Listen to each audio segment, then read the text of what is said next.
Bonjour à tous. Je vous annonce juste qu'on va filmer la séance, donc il faudra juste, normalement, vous avez une confirmation à faire sur votre écran.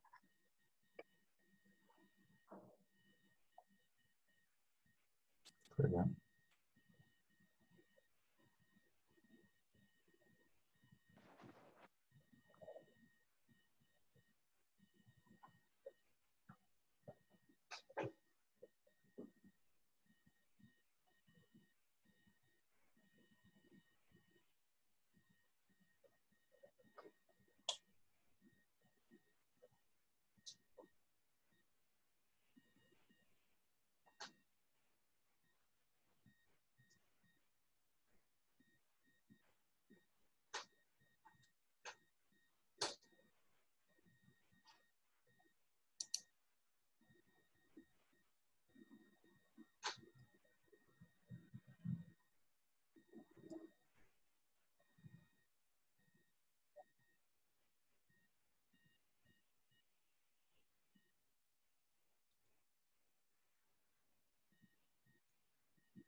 Bien, bonjour à toutes et à tous, j'espère que vous m'entendez bien. Je suis à Sequoia, je suis Thomas Le Sueur, commissaire général au développement durable. Soyez les bienvenus dans ce petit déjeuner où il n'y a pas de café et pas le plaisir de se voir de façon plus concrète, mais au moins avec les écrans. On arrive quand même à avancer depuis quelques mois et surtout avec des startups, ça nous a permis de progresser. Alors, c'est la journée de la qualité de l'air et c'était vraiment l'occasion pour nous de faire le point sur les différentes startups de la Green Tech qui contribuent à améliorer cette qualité de l'air dont vous savez, parce que vous en êtes tous des spécialistes, que le confinement a mis en évidence des résultats assez spectaculaires, notamment en région parisienne et d'une façon générale dans les agglomérations. Spectaculaire parce que les particules fines, et notamment très fines, ont fortement baissé, et spectaculaire parce que tout a repris aussi vite qu'avant, quelques semaines après la fin du confinement. Donc l'enjeu, il est toujours absolument crucial. C'est un enjeu de santé, c'est un enjeu également pour nous j'allais dire de levier, de prise de conscience des enjeux environnementaux et du fait que nous sommes là pour chercher à la fois à faire évoluer les usages, mais aussi à trouver des solutions technologiques qui permettent de surmonter ces enjeux de qualité de l'air avec de l'innovation. On a tous ces leviers dans les mains, l'évolution des usages, l'amélioration des technologies, la connaissance également. Et c'est bien l'articulation de tous ces éléments que vous allez nous permettre d'illustrer. Voilà, donc je suis ici à Sequoia entouré de plusieurs personnes que vous ne voyez pas pour des petites raisons techniques de caméra, mais qu'on va sans doute améliorer au fur et à mesure. C'est ça qu'on a un petit flottement dans ce démarrage. Sans plus attendre, on va pouvoir commencer la réunion. Moi qui ai une prise de parole complémentaire de la DGEC.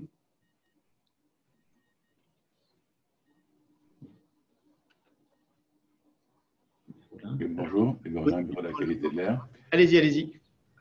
Oui, donc c'est une réunion intéressante avec des projets qui nous sont présentés ayant plusieurs plusieurs aspects assez différents, donc de la surveillance, plutôt de la surveillance industrielle, jusqu'à une vision, plusieurs visions différentes à l'échelle de la commune ou au-delà. Ce sont des solutions émergentes, des solutions qui sont complémentaires avec ce qui existe déjà, typiquement pour la surveillance à l'échelle d'une agglomération ou un petit peu plus grand, avec ce que les ASCA, les associations de surveillance de qualité de l'air fournissent. J'insiste sur le fait que c'est complémentaire, pas concurrent. Ce sont des solutions qui sont intéressantes et qui donneront des visions différentes, probablement, mais qui seront de toute façon intéressantes. Il est très agréable pour nous de voir émerger des acteurs industriels sur ce créneau. Il n'y en a pas beaucoup. Et donc, nous accueillons vraiment avec intérêt ces startups, ces entreprises, et nous serons très attentifs au suivi que nous pourrons faire de leur mise en pratique. Merci. Merci beaucoup. Écoutez, sans plus attendre, on va commencer notre tour de piste. Nous avons 4 startups qui nous font le plaisir d'être présentes dans cette petite réunion. Donc, je vais vous donner la parole au fur et à mesure pour présenter vos solutions, vous présenter les uns aux autres. IumTech, Amplissim, Atmotrack et Walter. On a un format là je le dis sous le contrôle de Benoît, on a combien de temps? On a jusqu'à 9h55. Ouais. Je crois que vous avez une réunion à 10h, hein, c'est ça? Oui, absolument. Donc, voyez, on a un peu plus d'une heure. Merci à chacun d'essayer d'être entre 5 et 10 minutes de présentation, qu'on ait un petit temps d'échange parce que c'est particulièrement précieux. Alors, comme je ne sais pas faire le lien entre les noms que je vois à l'écran et le nom des startups, pour IumTech, qui prend la parole? Oui, bonjour à tous. Ronald Berger-Lefebvre, société IumTech. Merci de me donner l'opportunité de pouvoir vous présenter nos activités. Est-ce qu'il faut que je partage mon écran de façon à ce que vous puissiez voir les slides? C'est bien ça?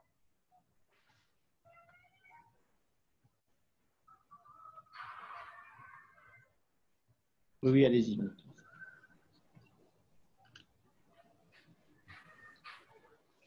Je ne vois plus, mais par contre, dites-moi si vous voyez les slides.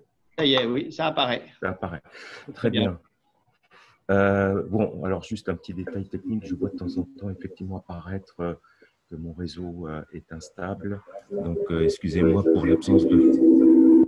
C'est que vous puissiez m'entendre du mieux possible. Bonjour, donc je suis Ronald Berger-Lefebvre, le fondateur, président fondateur de la société IumTech, qui est une start-up, une jeune entreprise innovante. Donc, notre raison d'être est de concevoir des instruments de mesure. Des instruments de mesure destinés à des analyses in situ. Donc, nous relevons de la filière de valorisation du CO2.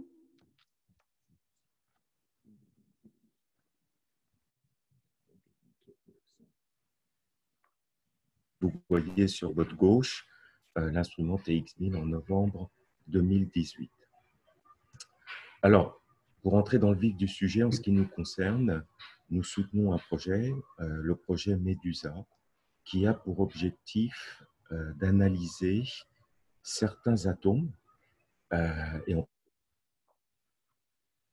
traces métalliques que vous voyez en bas, et qui consisterait alors à pouvoir faire un monitoring in situ.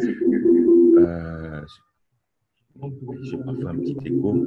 Est-ce que vous m'entendez bien? Ça va à peu près? On a quelques problèmes de est-ce que vous m'entendez bien?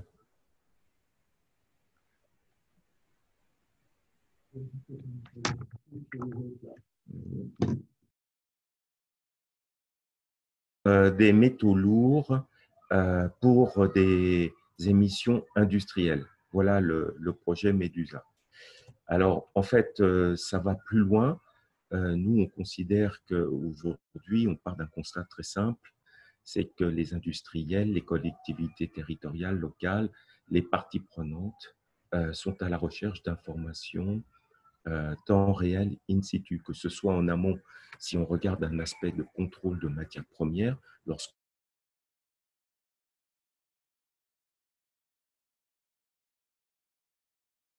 monitoring in situ, et là on évoque le cas d'émissions de fumée, de rejet dans l'atmosphère avec un monitoring.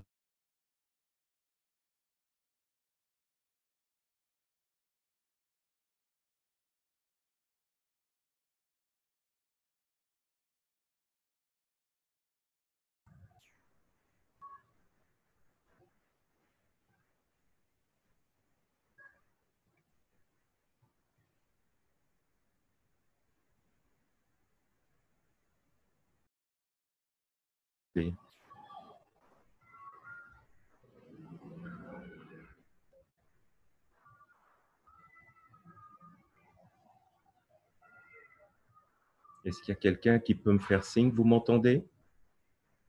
Oui, on vous entend. Votre connexion est très instable, je pense. Oui, c'est ça, je suis désolé. J'en étais au point de vous dire que cette techno se caractérise par identifier l'ensemble des éléments du tableau périodique, c'est-à-dire des 118 éléments, et que sur l'exemple ici d'une barre d'acier constituée de carbone et de fer, l'objectif est donc d'aller chercher l'information concernant à la fois l'identité des éléments constitutifs du matériau qu'on analyse et en même temps sa quantification. Donc, on n'est pas dans le moléculaire, on est dans l'élémentaire, c'est-à-dire l'analyse d'atomes. Alors maintenant, ça ne marche plus.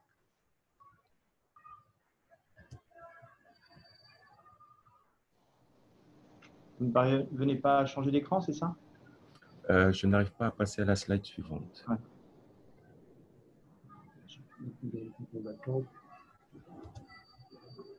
Donc, je peux continuer si vous voulez. Oui, on vous écoute. Peut-être que Benoît, disposant de mes slides, pourrait-il peut-être les projeter d'une façon… On essaie là, on le fait en parallèle, mais je pense que le mieux, même si c'est moins confortable, que vous continuiez votre présentation. La liaison est très mauvaise. Pour l'instant, on vous entend bien, même si on n'a plus les slides. D'accord. Donc, la slide suivante consiste à vous montrer en fait notre métier en quelques mots. Nous sommes un intégrateur photonique et nous développons du logiciel avec des algorithmes mathématiques et des technos d'intelligence artificielle de façon à pouvoir offrir ces instruments de mesure. Donc, normalement, sur une slide, on voit apparaître le cœur d'un laser, c'est de l'analyse spectroscopique. Et sur les côtés, deux types de cellules d'échantillonnage, l'une pour la métallurgie et une plus particulièrement pour l'analyse particulière d'aérosols. Je ne sais pas si ça marche toujours pas. Et donc, en fait, il s'agit là, c'est vraiment très gênant parce que normalement, il devrait y avoir une petite illustration. C'est curieux parce qu'on voit votre souris bouger à l'écran, tout à l'heure de fonctionner. Et, je vais arrêter le partage et je vais reprendre le partage, voir si éventuellement… Je vais prendre le partage. Alors, si vous souhaitez. Oui, Benoît va pouvoir prendre le partage. Il a récupéré votre présentation. Donc, on va essayer de changer de méthode. Ça apparaît, c'est bon? Ouais. Pas encore. Une page. Bon.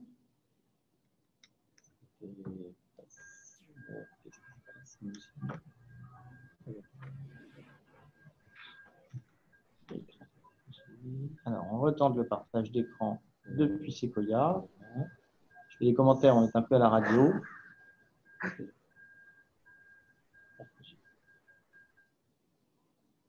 C'est bon?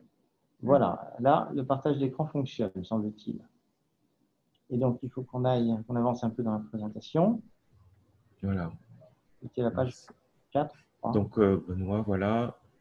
On peut continuer. Voilà, donc ça, j'en ai parlé. Donc, voilà. Alors, le principe de base pour aller essayer de rattraper un petit peu ce retard, donc il s'agit d'éclairer le matériau par un faisceau laser.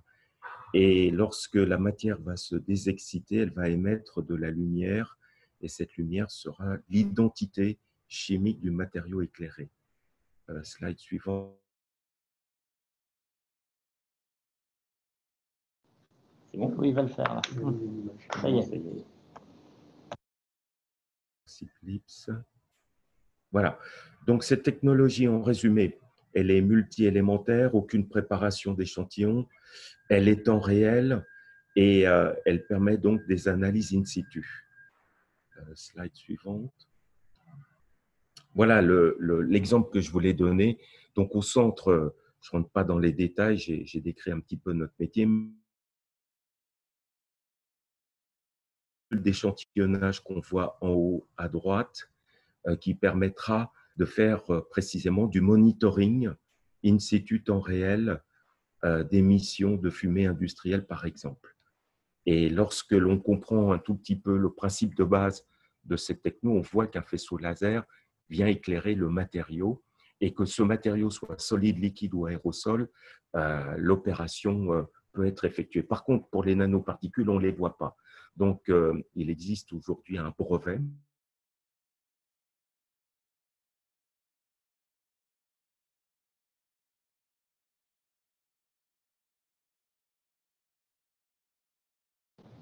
Là, on vous a un peu perdu. en quelque sorte.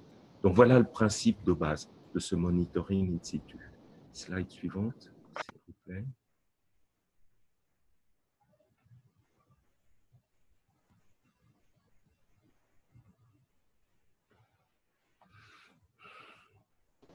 On vous entend plus là.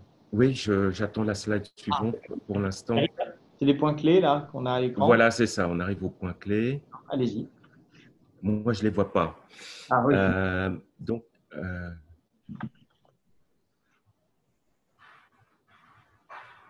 ne les vois toujours pas. Est-ce que c'est… Faut partager là, tout le monde les… Donc, en fait, si vous voulez…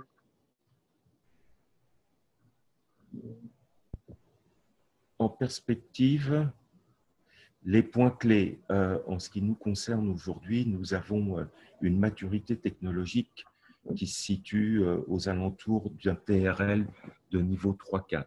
Donc, on est effectivement au-delà d'un POC, mais on a une route devant nous qui consiste à faire des essais intercomparatifs par rapport à d'autres technologies et démontrer effectivement qu'on aura la possibilité de calibrer un instrument de mesure par rapport à des enjeux particuliers bien précis. Donc, les risques qui sont, à notre avis, évidemment, et ça a été rappelé en introduction, sanitaire.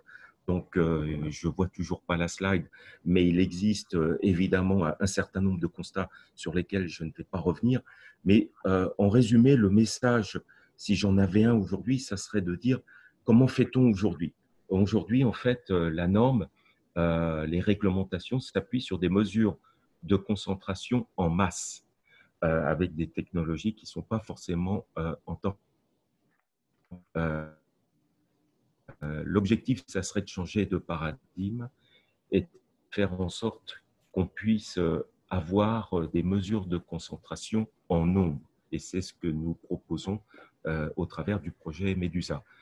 Ainsi, on pourrait faire le lien par rapport aux conséquences sanitaires directement, puisqu'on aurait à la fois l'identité de la particule recherchée, on peut dire le nickel, l'arsenic, le mercure en fonction des objectifs, et surtout connaître un nombre de particules émises, de façon à offrir plusieurs types d'applications. On peut être un lanceur d'alerte, c'est-à-dire lorsqu'on dépasse un seuil, faire en sorte qu'on puisse informer qui de droit, l'industriel, la partie prenante, la collectivité locale ou bien les pouvoirs publics. En même temps, offrir une traçabilité de façon à déterminer en temps réel et prouver là aussi en cas de litige quelles ont été les émissions au cours du temps. Donc, voilà en gros le principe. Donc, notre offre, notre proposition de valeur, c'est d'offrir une instrumentation in situ de caractérisation en ligne d'émissions d'aérosols nanométriques. Voilà, j'ai fini et désolé vraiment, je n'ai pas de visibilité sur les slides que j'ai pu présenter, mais j'espère que vous avez pu m'entendre. Oui, on vous a entendu, merci beaucoup. C'est très clair, même si personnellement mes connaissances scientifiques font que parfois je vous suis d'un petit peu loin, je dois bien humblement le reconnaître. Mais en tout cas, ce qui est clair, c'est ce par quoi vous venez de terminer, c'est votre offre de valeur, le point d'avancement de vos travaux et les perspectives. Et on voit que vous êtes voilà, sur des sujets qui sont encore émergents, que vous contribuez à mettre en évidence et qui sont vraiment dans cette logique de préparation de l'avenir et d'accompagnement d'une attente sociale qui est très forte de maîtrise des risques sanitaires et de qualité de vie. Et vous êtes encore dans ce temps aussi où il y a peu de réglementation, voire pas du tout, ce qui pour des questions de ce type n'est pas neutre. Voilà, n'est pas neutre. Ça peut jouer de façon variable, mais n'est pas neutre. On continue notre petit tour de table. Merci. Merci à vous. Et puis, on aura, j'espère, un petit temps d'échange plus collectif pour que les uns et les autres puissent réagir de façon croisée aux présentations des collègues. Alors, après, c'est Amplissime qui nous donne la parole. Bonjour à tous. Je ne sais pas si vous m'entendez bien. Parfaitement. Super. Bah, écoutez, j'espère qu'on a bien payé nos factures de fournisseurs d'accès Internet pour ne pas être trop perturbés. Voilà. Bah, je suis ravi d'avoir cette opportunité de vous présenter ce que nous apportons pour transformer quelque part les problématiques de qualité de l'air en finalement un outil de meilleure gouvernance. Alors, j'ai des petits problèmes moi, pour diffuser la présentation, donc j'avoue que si Benoît, vous pouvez la diffuser en partage comme ça a été fait pour Untech, je vous serai éternellement reconnaissant. L'offre a l'air de tenter Benoît à la reconnaissance éternelle. Donc, c'est le problème des chèques en blanc. Il ne faut pas forcément signer trop tôt, quoi. Voilà, bah, sinon, je peux peut-être commencer le temps que ça se mette en place. Oui, absolument. En vous parlant un petit peu, quelque part, ce qui nous anime chez Amplissime, c'est un petit peu l'idée que bien informé, on prend de meilleures décisions. Et en termes de qualité de l'air, on a l'impression aussi qu'il y a de super outils pour prendre des décisions informées, et notamment en matière de simulation numérique. Alors, le problème, c'est que c'est des outils qui sont assez complexes à mettre en œuvre, qui requièrent beaucoup de données, et de données qui sont souvent de la donnée externe à nos usagers. Donc, ça va être la topographie, l'utilisation des sols. Ça va être de la donnée qui va être variable dans le temps, comme la donnée météo, les données d'émissions, les données de trafic automobile, les données de bâti.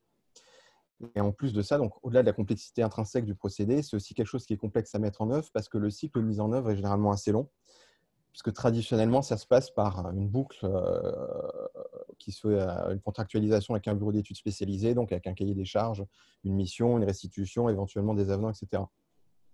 Et nous, finalement, ce qu'on propose, c'est un studio de modélisation sous la forme d'une plateforme qu'on distribue en mode SaaS, avec l'idée de pouvoir cartographier et prévoir rapidement et facilement l'impact sur l'air d'unités industrielles ou d'infrastructures. Alors, les infrastructures, ça va être des infrastructures routières, ça va être des infrastructures portuaires. On peut aller directement au slide 2, si vous voulez bien. Donc, ça peut être donc, des unités industrielles, ça peut être des cimenteries, des carrières, des unités de production, des raffineries, et donc de l'infrastructure type routière, portuaire, aéroportuaire, etc. quoi. Alors, je vois que ce n'est pas du tout la même police que ce que j'ai, donc j'espère que les slides ne seront pas trop hideuses. Là, ça a l'air d'aller, mais je ne suis pas beaucoup sûr du rendu. On peut passer au slide d'après. Alors, pourquoi on veut cartographier et prévoir? L'idée de base, déjà, c'est d'être capable de quantifier pour objectiver et comparer des scénarios. C'est-à-dire être capable de discuter de quelque chose de concret avec des valeurs et des choses comme ça, et pas discuter un petit peu, je dirais, dans le vent de purement ressenti au niveau de riverains ou de valeurs globales sur des agglomérations. Alors, l'idée après, derrière, de manière encore plus fine, c'est d'être capable de discriminer et comparer l'influence de différents facteurs. Alors, ça peut être différentes sources. Par exemple, en environnement urbain, on pense immédiatement au chauffage urbain contre le trafic automobile pour les collectivités urbaines. C'est aussi l'idée d'être capable de discriminer l'impact de plusieurs sites industriels. Quand on est sur des bassins comme l'étang de Berre, être capable d'avoir du coup l'impact de différentes unités industrielles, c'est assez important. Et puis, ça peut même de la comparaison à l'intérieur d'un site, intra-site, être capable du coup de comparer différents émetteurs au niveau d'un site. Et finalement, l'objectif in fine, c'est d'être capable d'arbitrer des choix de politique locale, par exemple en termes de mobilité, ou alors de politique d'investissement quand on est industriel avec des sites de production, d'être capable du coup de gérer ces investissements qui sont quand même assez importants, on parle de millions d'euros, sur des dispositifs de dépollution ou de mitigation. Alors, on peut passer au slide suivant. Alors, pourquoi Ambisim? L'idée qui nous anime vraiment, c'est l'idée de passer de quelque chose au final d'assez statique à quelque chose de dynamique en fait, avec la possibilité de comparer rapidement des scénarios sur des critères de qualité de l'air. Alors, pour des collectivités, ça peut aller de l'aménagement de voiries, donc des aménagements de quartiers avec des feux jusqu'à des plans de déplacement urbain. Donc, on est sur des échelles spatiales et temporelles petites ou au contraire assez larges. Pour des industriels, c'est l'idée aussi d'être capable d'échanger avec sur des bases objectives et plus rapidement surtout avec les parties prenantes. Donc évidemment, c'est ce qu'ils font avec les DREAL et donc les services de l'État, mais aussi d'être capable du coup de dialoguer plus rapidement et de montrer qu'ils sont proactifs avec les riverains notamment.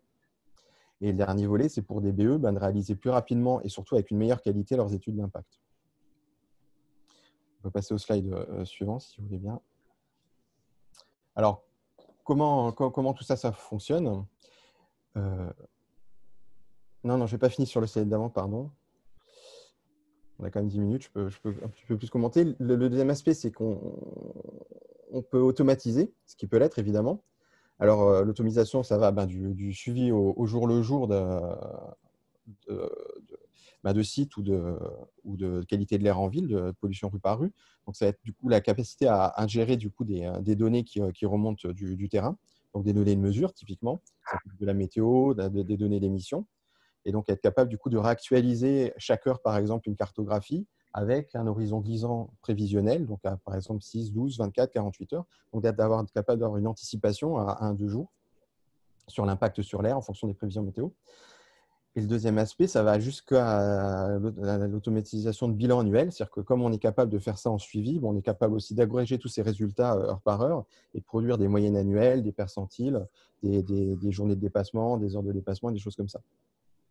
Et donc, finalement, l'objectif derrière tout ça, c'est d'offrir aussi un système qui est capable de s'intégrer, à la fois évidemment au niveau des résultats, des cartographies. Donc, on est capable évidemment de s'insérer dans des systèmes de reporting plus larges, donc à la fois sur des zones étendues, comme on voit dessous, de cartographie avec des niveaux de polluants, sur des données qui ont été aussi post-traitées pour faire de l'impact sanitaire, par exemple, mais aussi des indicateurs plus agglomérés, etc., qu'on vient intégrer dans des systèmes de reporting, soit au niveau des collectivités, soit au niveau des groupes industriels.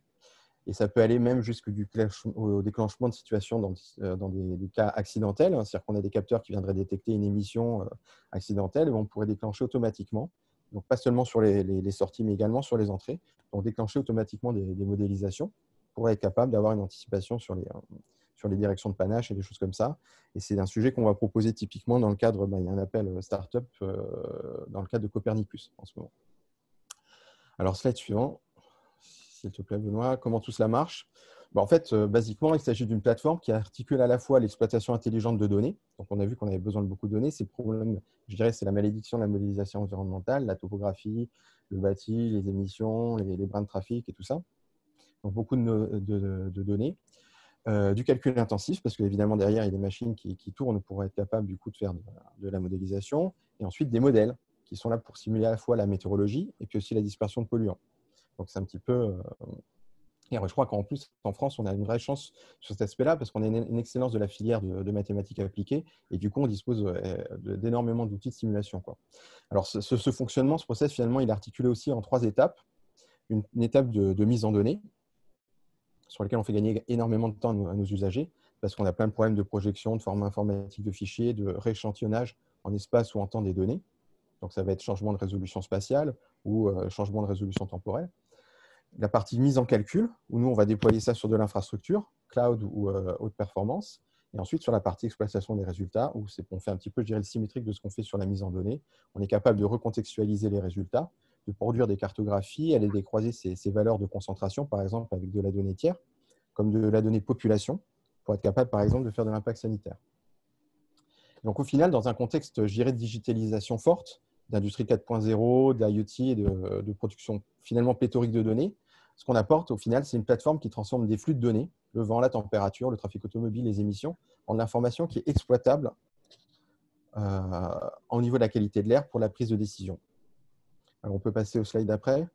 Alors, je mentionnerai rapidement l'écosystème dans lequel on évolue. En particulier, on collabore avec IFPEN, notamment sur les aspects d'émissions de véhicules, parce qu'ils nous apportent vraiment une brique de compétences ultra importante sur une finesse à la fois spatiale et temporelle des émissions liées au trafic automobile.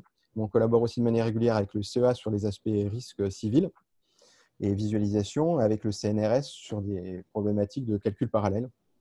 Je finirai aussi en mentionnant qu'on déploie les calculs donc, sur des infrastructures comme les mésocentres, donc le Crillon à Rouen par exemple, mais aussi sur des acteurs comme Carnot Computing qui récupèrent la chaleur dégagée par les processeurs pour faire du chauffage, à la fois résidentiel ou tertiaire. Et un slide d'après, on va quand même parler au moins de Green Tech aussi. Donc, on est ravis d'être dans la boucle Green Tech qui nous a énormément apporté. On remercie vivement Benoît pour tout ce qu'il a pu nous apporter ces dernières années. On a été aussi lauréat du grand plan d'investissement au travers du concours Innov, donc sur filière ADEME. Et on a été lauréat de divers guichets, dont je vais juste citer le CEF Télécom, qui est un guichet européen, pour lequel nous faisons du coup de la modélisation urbaine sur la métropole de Rennes, en collaboration avec l'Université de Rennes notamment. Voilà, je vous remercie beaucoup pour votre attention.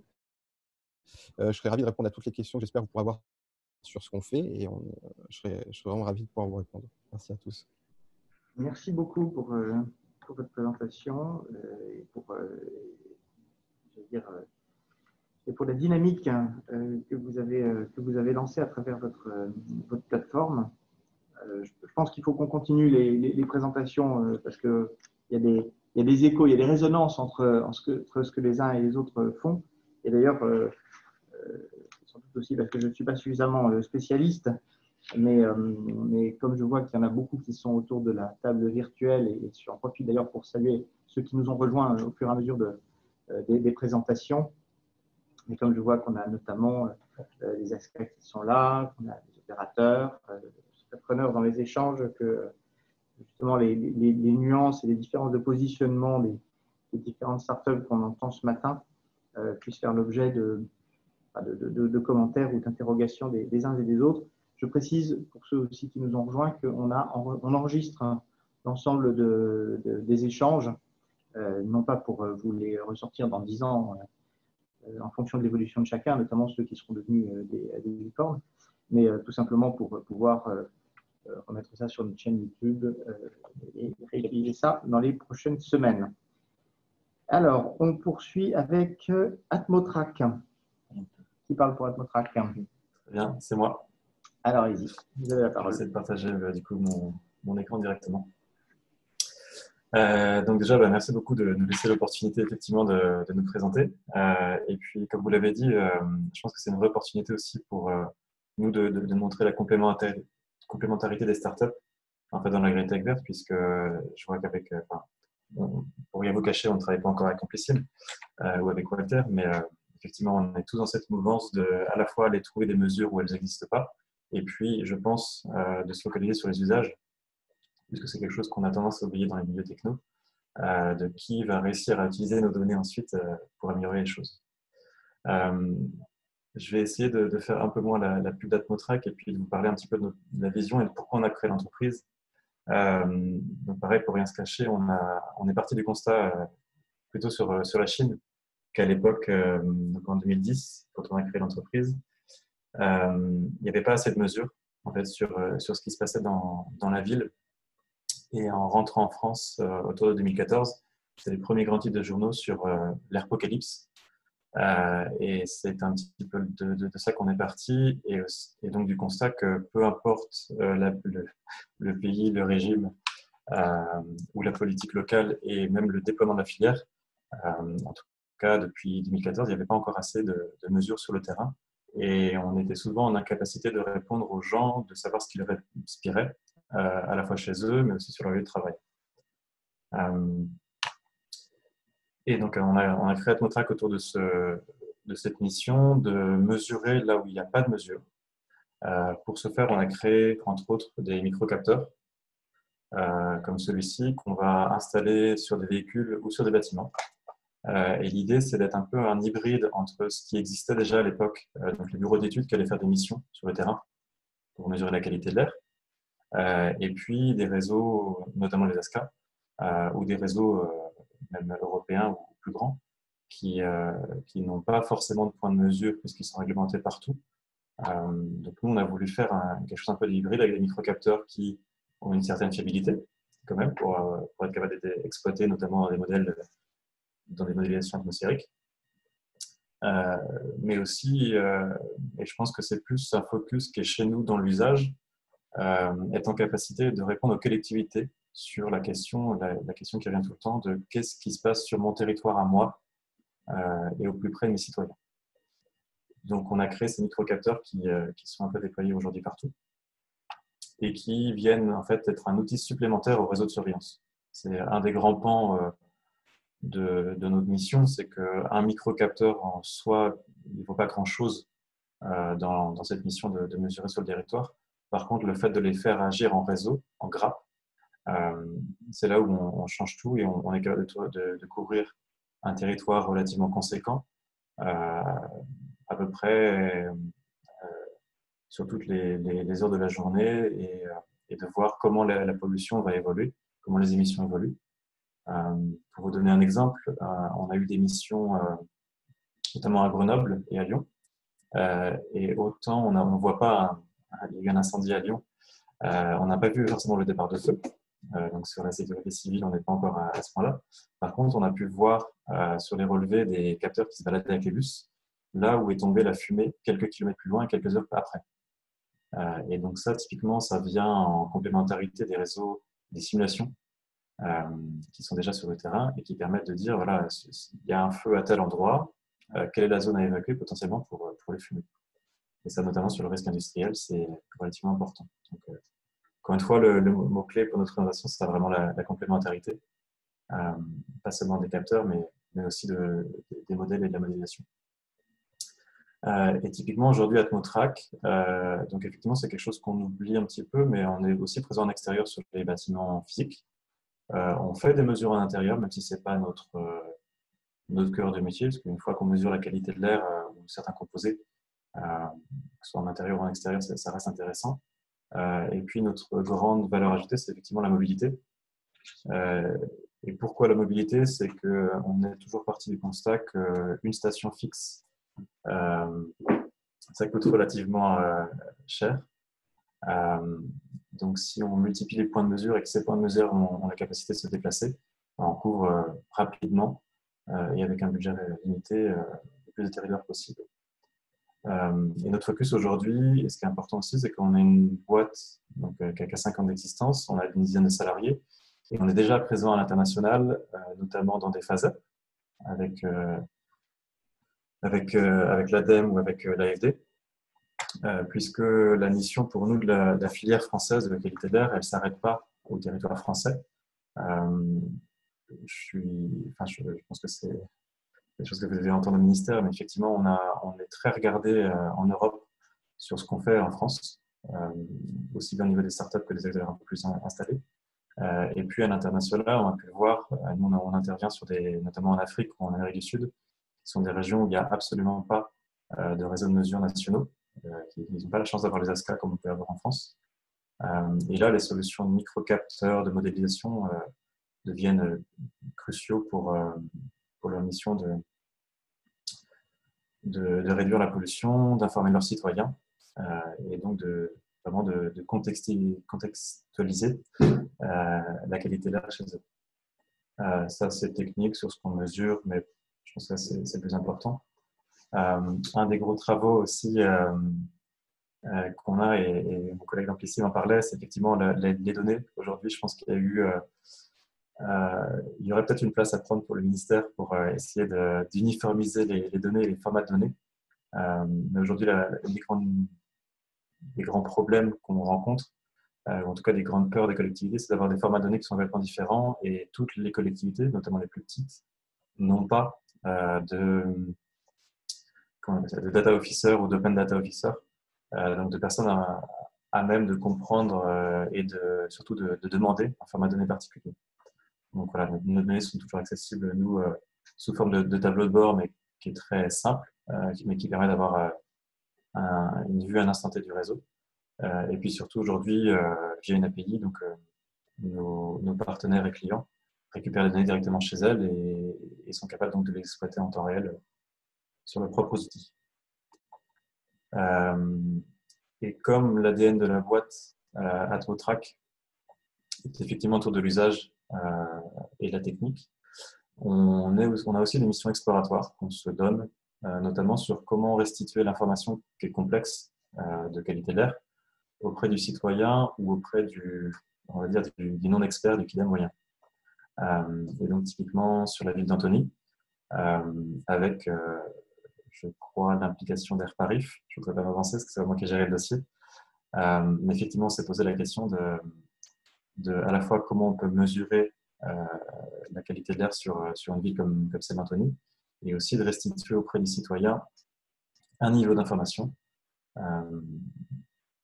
pour lui permettre de faire des choix beaucoup plus éclairés, tout en ne tombant pas dans le travers qui était de diffuser des données qui lui auraient fait en fait envie de déménager. Et un des points aussi, et sur ça on ne remerciera jamais assez le ministère, l'ADEME et puis aussi l'INERIS et les ASCA, c'est qu'on a beaucoup travaillé, on continue en fait de travailler continuellement sur la capacité des microcapteurs à bien mesurer et avoir des données qui sont exploitables et calibrées. Et donc aujourd'hui on travaille effectivement avec les réseaux pour mettre en avant la fiabilité des capteurs et puis des mesures. Et donc voilà, on travaille forcément avec les ministères. Donc merci Benoît pour le rappel du logo du ministère qui a changé. On n'était pas à jour sur ça. Et puis on travaille effectivement beaucoup avec la Chine. On est impliqué sur des projets comme effectivement Copernicus, sur la fusion entre les données satellitaires, les données issues de modélisation comme Prévert, et puis les données microcapteurs. Ça, on le fait sur Beijing et d'autres villes qui cachent leur nom. Et voilà, de manière générale, un peu partout, là où il y a besoin qu'on avance sur ces problématiques de qualité de l'air. Je n'ai pas regardé mon temps, mais j'espère avoir été assez rapide pour laisser la parole à mes camarades. Merci infiniment.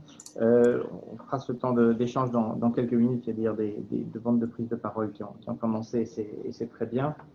Mais tout de même, juste une question de précision, parce que vous avez évoqué les questions de format de données et d'ouverture de données.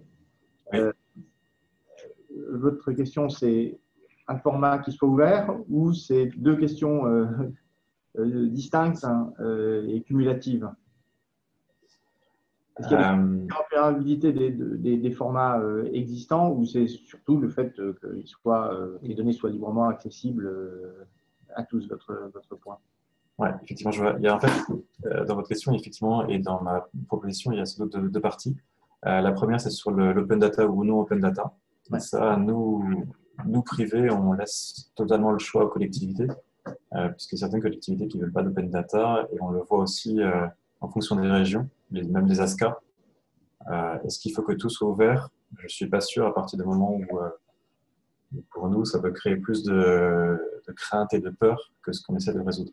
Donc ça, voilà, en tant que privé, on laisse toujours le choix aux collectivités ou en tout cas aux bénéficiaires de la donnée, qui dans nos cas sont les décideurs. Et sur la partie format, aujourd'hui, il y a déjà des choses qui existent, diverses et variées. Mais en fait, on peut avoir un format, pour simplifier, on peut avoir un format XML, mais les données ne sont jamais dans le même ordre et certains vont communiquer avec des heures format standard, d'autres en +1, en +2, +3. Peu importe. Et sur ça, chaque collectivité, en fait, malheureusement, reçoit des fichiers d'environnement qui sont dans des formats tout à fait différents, malgré qu'on essaie d'uniformiser les choses. Donc, effectivement, sur ça, c'est compliqué. Si on crée un nouveau format, ça fait qu'il y a un nouveau format et on n'a pas forcément résolu la problématique. C'est clair. Sur l'open data, c'est vrai que On a des collectivités qui ont fait le choix de l'open data, pas de souci. Mais généralement, nous, on ne diffuse pas forcément des données qui viennent du capteur brut en open data directement, mais on fait des moyennes de façon à uniformiser un petit peu les données sur un territoire. Ok, merci pour ces précisions. Il y a bien donc les deux aspects dans vos propos. Tout à fait. J'ai besoin de le vérifier. Merci. Eh bien, on passe à notre quatrième startup, c'est Walter. C'est ça? Bonjour à tous. Merci donc pour cette invitation à venir présenter nos startups. Je partage totalement ce qu'a dit Valentin sur la complémentarité de nos technos. En France, on a des startups et on est reconnu d'ailleurs quand on va s'adresser à d'autres pays en Europe et de par le monde. On est reconnu sur la filière de la qualité de l'air, mais on n'est pas très bon sur l'export. Donc, il faudrait qu'on se mette nos forces ensemble pour pouvoir exporter mieux et davantage et qu'on soit également soutenu effectivement par tous les acteurs de la vie économique du pays auprès de l'Europe et voilà pour l'export. Bien, alors je vais essayer de vous partager mon écran. Hop. Hop. Voilà. Est-ce que vous voyez bien? Parfait. Bien, alors Walter, en fait, on a un peu les mêmes constats que les autres startups précédentes, c'est-à-dire que donc tout d'abord Walter, on est spécialisé dans la surveillance de la qualité de l'air, on est spécialisé dans la fourniture de data et de cartos relatives aux polluants de l'air et gaz à effet de serre. On est, comme l'a dit Valentin, aussi soucieux des usages qui peuvent être faits de nos données et l'objectif c'est pas de produire le plus de données possible, c'est de produire les données les plus utiles pour les acteurs, pour nos clients. Voilà. Walter, donc on est basé actuellement à Nantes et à Toulouse. On est 6 personnes et on a été créé en 2018. Voilà, on est issu d'un essaimage du CNES à Toulouse. Alors, d'où vient l'aventure Walter? Nos constats, comme le disait Valentin, on a les mêmes constats, on partage totalement. Il y a un déficit de mesure à l'échelle urbaine ou périurbaine actuellement en France et dans les autres pays. On a à la fois d'un côté, vous voyez en bas, donc à gauche, les stations de référence de qualité de l'air qui sont très précises, très performantes, qui ont des degrés de précision très forts, mais donc qui reniflent le nerf à l'endroit où elles sont positionnées dans les villes et somme toute, elles sont quand même assez coûteuses et elles sont positionnées que dans certains endroits d'une ville et donc elles n'ont pas de couverture, je dirais, globale d'un territoire. À l'autre bout du spectre, on a les données satellitaires, Copernicus par exemple, qui, elles, sont des données vraiment très vastes, très globales, mais qui ont un degré de précision à 10 km. Donc, qui ne permettent pas de mener des actions précises ou par exemple sur un plan de mobilité ou autre, de manière précise. Donc voilà, voilà le positionnement de Walter. On se positionne donc ici dans la zone entre donc les stations fixes de référence et puis les données satellitaires. On peut inclure également les solutions microcapteurs qui sont, je dirais, entre les stations fixes et notre solution Walter. L'objectif étant de multiplier la mesure sur un territoire large. Un autre constat que l'on a eu côté Walter, c'est que on s'aperçoit qu'il y a un déficit de mesure sur les particules les plus fines, qui sont les plus nocives pour la santé. À savoir qu'il y a très peu d'instruments actuellement disponibles pour pouvoir, autres que les microcapteurs bien entendu, pour donc suivre les points et on pense que les parties pour la santé, on pense qu'elles vont être bientôt réglementées et notre solution permet de les suivre avec un haut degré de fiabilité et de performance. Alors, qui existent sur le marché, que ce soit les stations fixes ou les microcapteurs, qui fonctionnent par l'analyse chimique ou par la pesée, donc qui reniflent l'air que le vent leur amène. Eh bien nous, effectivement, on regarde l'air, d'accord? On fait l'analyse de l'air par l'image. Vous avez tous dû déjà voir dans vos expériences personnelles qu'on peut voir la pollution de l'air par la simple vision. Donc là, c'est deux photos qu'on a réalisées sur le toit du CNES à Toulouse en 2018, avec une image en haut sans pollution et une autre image, effectivement, où il y avait beaucoup de pollution aux particules fines 1 et 2,5. Et voilà, le point de mesure étant la cheminée ici, voilà, c'est la ville de Toulouse, ici. Voilà. Donc, la pollution de l'air, on peut la voir par la vision et on peut même la voir sans instrument. D'accord ? Voilà. Mais donc, on est parti de ce constat-là. On a développé, donc, dans le cadre du CNES, notre CEO, Eric Péquignot, a travaillé longtemps dans l'observation, dans les techniques d'observation de la Terre depuis l'espace. Et donc, on a repris effectivement ces travaux, ces 8 ans de recherche et développement au CNES. Travaux pour pouvoir fabriquer une solution qui réponde aux enjeux que je vous ai cités plus haut, avec donc à la fois la création d'une caméra qui mesure en simultané l'ensemble des polluants de l'air et les gaz à effet de serre, et donc par exemple le méthane ou le CO2, et puis ensuite l'analyse de données qui est réalisée ensuite avec ce qu'on appelle la tomographie de l'atmosphère et la spectrométrie, dont on a entendu parler, la première start-up effectivement qui utilise aussi ces techniques-là.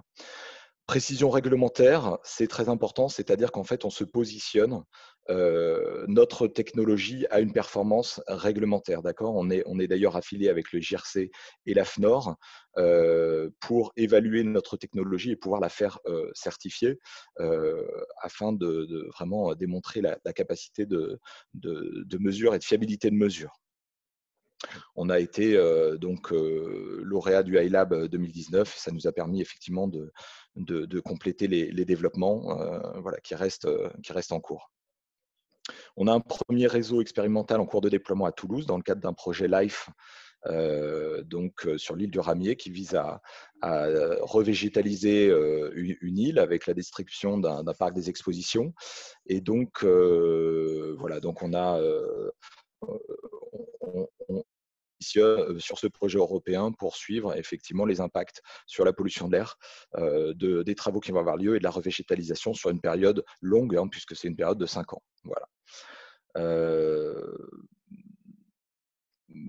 Voilà. Alors, comment fonctionne? Effectivement, je vous ai vu tout à l'heure la caméra. Donc, on positionne nos caméras sur les points hauts d'un territoire à observer, donc urbain ou alors un site industriel. Il nous faut environ 5 caméras pour couvrir 50 à 100 km². D'accord ? Donc, voilà, ça permet de couvrir des zones très très larges avec peu de matériel. Et on a une résolution à 10 mètres près. Donc, voilà, on aime bien parler de. Il faut savoir par rapport à ça qu'il y a eu des études aux États-Unis, notamment Google est en train de travailler sur les sujets de qualité de l'air, et ils ont effectivement fait une analyse avec une université américaine démontrant que la pollution peut être différente d'un quartier à l'autre avec une différence de 800%. Voilà, c'est pour vous dire l'importance d'avoir des données et des mesures rue par rue et par quartier, puisque effectivement dans un plan d'urbanisme ou un plan de mobilité ou tout autre cas d'usage pour une ville, eh bien c'est plus que nécessaire d'avoir une couverture globale. Donc à 10 mètres près, donc on positionne nos caméras sur les différents points hauts d'une ville.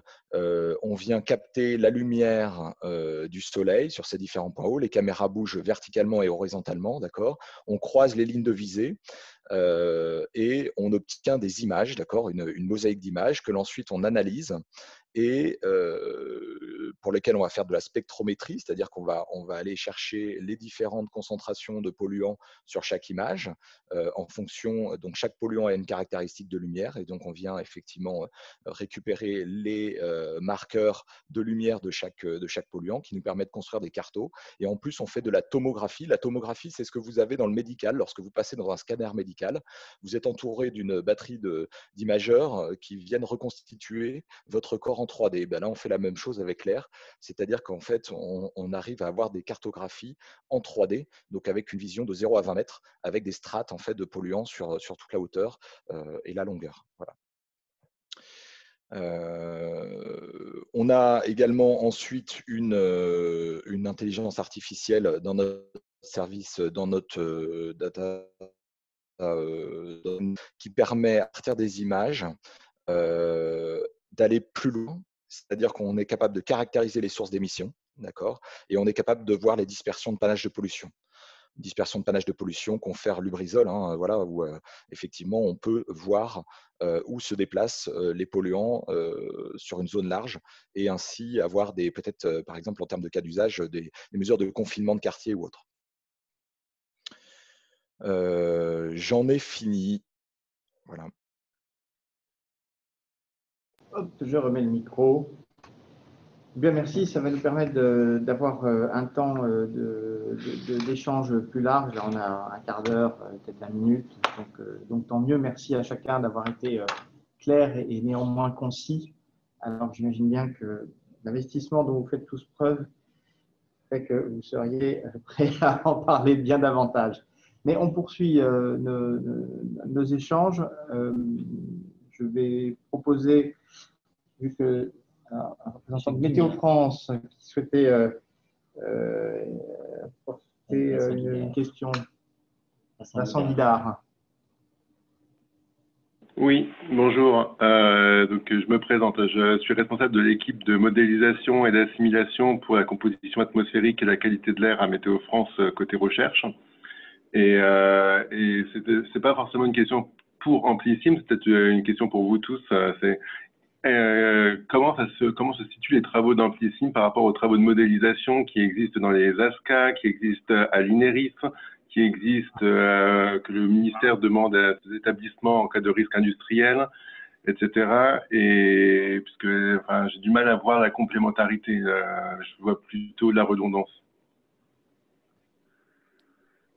Merci. La question est un peu cash peut-être, mais je pense qu'elle est importante. Comment est-ce que on est parfois en redondance, parfois en complémentarité? Vous avez aussi des solutions, je rebondis sur ce point parce qu'il me paraît vraiment important, hein, des solutions qui embarquent des technologies, des capteurs. C'est vrai que vu de l'État et vu de l'intérêt général auquel vous contribuez, mais avec forcément l'angle et les choix que vous avez opérés qui font avancer le tout, on se dit quand même que si on peut réussir à interconnecter, massifier et faire en sorte que chacun contribue à la connaissance globale, je pense que les ASCA auront aussi peut-être des propos ou des compléments à apporter à cette interrogation. Il y a un enjeu collectif. Alors, qui veut dire quelque chose là-dessus? Je vais peut-être commencer à répondre, parce que bon, la question était un petit peu adressée. Je suis ravi déjà de cet échange, parce que ce que ça montre, c'est qu'effectivement, du coup, en étant tous autour de la table, on peut se poser les questions et se donner les réponses. Je trouve ça assez extraordinaire. Hein. Je vous remercie vraiment d'avoir organisé ce type d'échange. Alors, pour répondre effectivement à la question, il y a une question de redondance ou de concurrence. Nous, de notre côté, ce qu'on voit, c'est que c'est pas, en pratique, c'est pas ce qui se produit. Ce qu'on propose, c'est pas, nous, on développe pas des outils de modélisation qui cherchent à remplacer ceux qui existent déjà. On ne cherche pas à prendre la place d'eux. Simplement, on propose une plateforme qui permet de mieux mettre en musique tout ça. Parce que souvent, c'est des modèles qui nécessitent beaucoup de données, beaucoup de puissance de calcul, qui sont complexes à mettre en œuvre. Et typiquement, un usager de notre plateforme, un ingénieur, par exemple, d'études sur la qualité de l'air, au lieu de passer 2 semaines à préparer son cas, il va pouvoir le faire en 2 jours. Et ça, je trouve que c'est un apport qui est hyper appréciable pour tout le monde. Et c'est un apport qui est suffisamment apprécié en tout cas pour que, par exemple, Atmos Sud utilise notre plateforme pour la simulation situation accidentelle. Donc, la partie web, manipulation des cas avec notre plateforme. En ce moment, on est en train de dialoguer avec l'INERIS justement dans le cadre de la CASU, justement, la cellule de crise, pour savoir si notre plateforme leur permet de gagner beaucoup de temps dans la mise en cas et la réalisation de scénarios d'urgence. Donc, vu d'ici, peut-être que vu dans ma présentation, le sujet était propice à cette question. Vu de notre côté, la question se pose en fait en pratique jamais, quoi. Merci. C'était plus une interrogation qu'une attaque. Hein. La question était directe, mais c'était plus de l'interrogation. Non, mais même vous pouvez attaquer. Honnêtement, on est là pour ça. On est entre nous. Je pense que si tout le monde peut prendre un petit peu de coups et être capable de répondre, c'est ça qui va créer le débat, quoi. Très bien. Hubert Rollin voulait intervenir. Oui, sur plusieurs aspects. Effectivement, j'avais dit en introduction que c'était des visions complémentaires. Euh, les ASCA ont un rôle particulier qui est surveillance de qualité de l'air au titre réglementaire et qui ont également des capacités à pouvoir conseiller. Ce qui est présenté là, il y a plusieurs types de produits qui ont été présentés, plusieurs types d'approches qui ont été présentées. C'est à la fois des outils qui peuvent, et là l'exemple a été donné effectivement par monsieur, qui peuvent être exploités par les SASCA en complémentarité avec leurs autres outils pour éventuellement fournir une information plus riche ou plus détaillée. D'autres outils sont plus orientés vers la mise en place ou la gestion d'infrastructures. C'est des informations plus amont en général que celles d'informer directement le citoyen. C'est un autre type d'outil. Donc là, il n'y a pas de concurrence à en parler. Il y a la mise à disposition d'outils. Effectivement, dans un certain nombre de cas, le gestionnaire, la personne en charge des questions de qualité de l'air dans une collectivité pourrait se dire, bon, j'ai plusieurs offres, celle de l'ASCA, c'est des autres, qu'est-ce que je fais? Je pense que, bon, d'une part, il faut que les solutions se mettent en place, soit effectivement utilisées pour vérifier leurs forces et leurs faiblesses à chacune. Les visions qui seront données ne seront pas les mêmes, parce que la façon de collecter les informations, la façon de traiter les informations, même s'ils se rapportent au même objet qui est celui de la qualité de l'air, les résultats qui en sortiront ne seront pas les mêmes, parce que nécessairement la façon d'accéder aux données est différente, la façon de traiter les données sera différente, donc la vision qu'on aura sera différente. Il y aura un besoin, à un moment ou à un autre, d'avoir une information, disons, d'experts. Et là, les experts ont tout à fait le rôle à jouer dans ce cas. Donc, il n'y a pas de concurrence. Il peut y avoir le sentiment qu'il peut y en avoir une. En fait, c'est une profusion d'instruments qui ne seront pas incohérents les uns avec les autres. C'est ce qu'on espère et c'est ce qu'on pense. Mais c'est un enrichissement. Un point sur lequel je voudrais revenir, sur l'open data, la question ne se pose pas. Les données de qualité de l'air en tant que telles sont libres. Les réglementations européennes sont très claires à ce sujet-là, il n'y a pas de question. Il a fallu assez longtemps pour qu'on arrive effectivement à mettre en disposition les données de qualité de l'air en open data. Il n'y a pas d'open data, il n'y a pas de données privatives de qualité de l'air. Il y a la possibilité, évidemment, et bien heureusement, de pouvoir faire des informations élaborées à partir de celles-là qui ne sont pas nécessairement, elles, soumises à l'open data. Mais les données de base, elles le sont. Sinon, effectivement, les informations qui sont données là sont, les présentations et les outils qui sont présentés sont tout à fait intéressants. Merci beaucoup. Je vais voir si, signalez-vous si d'autres souhaitent prendre la parole. Moi, je poursuis un peu ces éléments de réponse que je trouve très, très précieux, très intéressants. Vraiment, je pense que le point clé, c'est la distinction qui vient d'être faite. Savoir que l'information, le capteur dans ses diverses formes et avec ses finesses, et avec ses spécialisations, il faut qu'il puisse fournir une information qui est partagée. La valeur ajoutée que vous apportez chacun dans vos domaines, elle est bien dans la suite du processus, dans l'angle que vous prenez, dans les technologies complémentaires que vous pouvez ajouter et finalement dans l'offre de services que vous apportez. Et là, vous avez chacun vos domaines et en effet, on n'est pas sur une science absolue, exacte. Et ça, c'est ce que le profane, catégorie dans laquelle je me range, imagine. C'est-à-dire que la qualité de l'air, ce singulier, donne le sentiment que ça se résume à la température. Voilà. Mais on sait que c'est beaucoup plus complexe et effectivement que la complémentarité naît du fait que chacun apporte une information qui est sur un segment ou un domaine un petit peu petit peu plus spécialisés. S'il n'y a pas je ne vois pas de main levée, vous prenez la parole. Ouais. Oui, allez-y. En complément, effectivement, je pense que ça répond aussi aux problématiques qui a été soulevée par Météo France.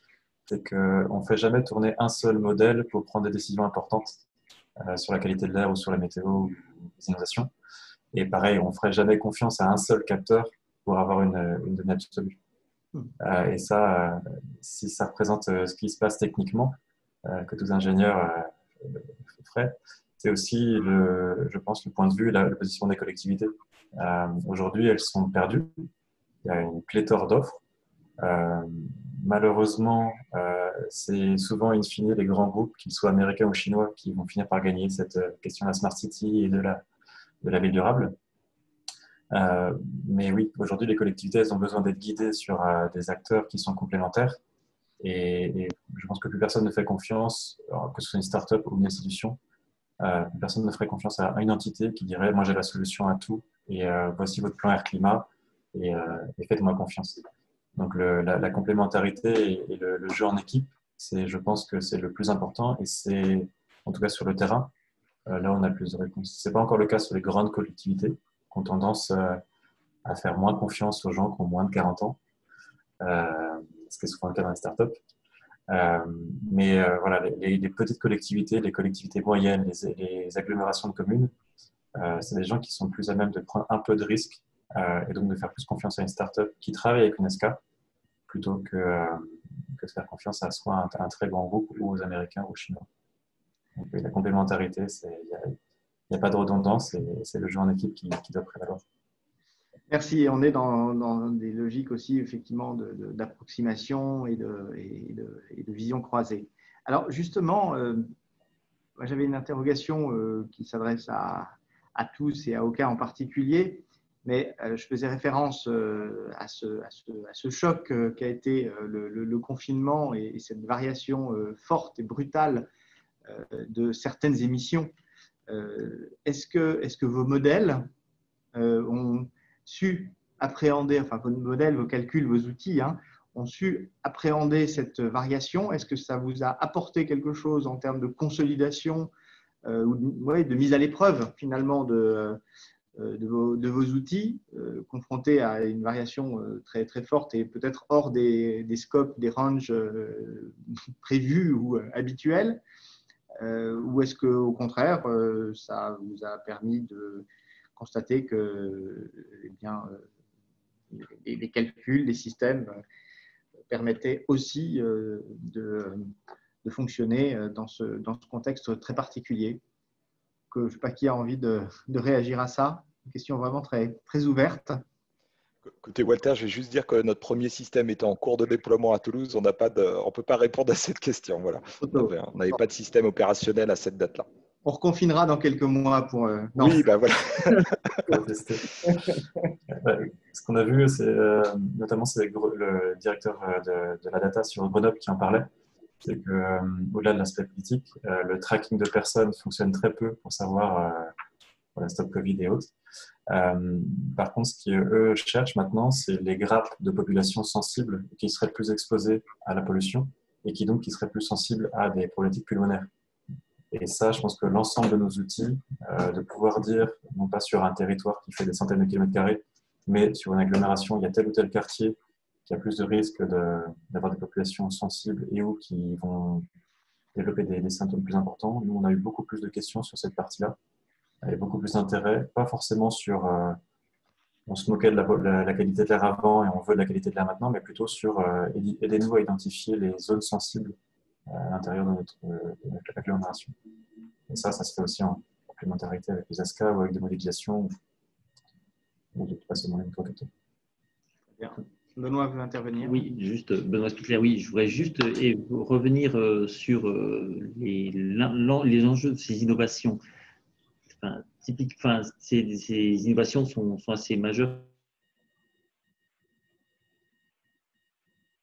comme ils l'ont souligné, qui ont parlé. Je voudrais par exemple revenir sur celle de NewTech. Aujourd'hui, quand sur le terrain, les inspecteurs, par exemple, des systèmes d'installation classés veulent avoir des analyses des rejets en polluants métalliques, elles ont dans le meilleur des cas 1 ou 2 mesures par an, ponctuelles, faites pendant 24 heures par des organismes, et elles ne disposent pas de telles mesures en continu.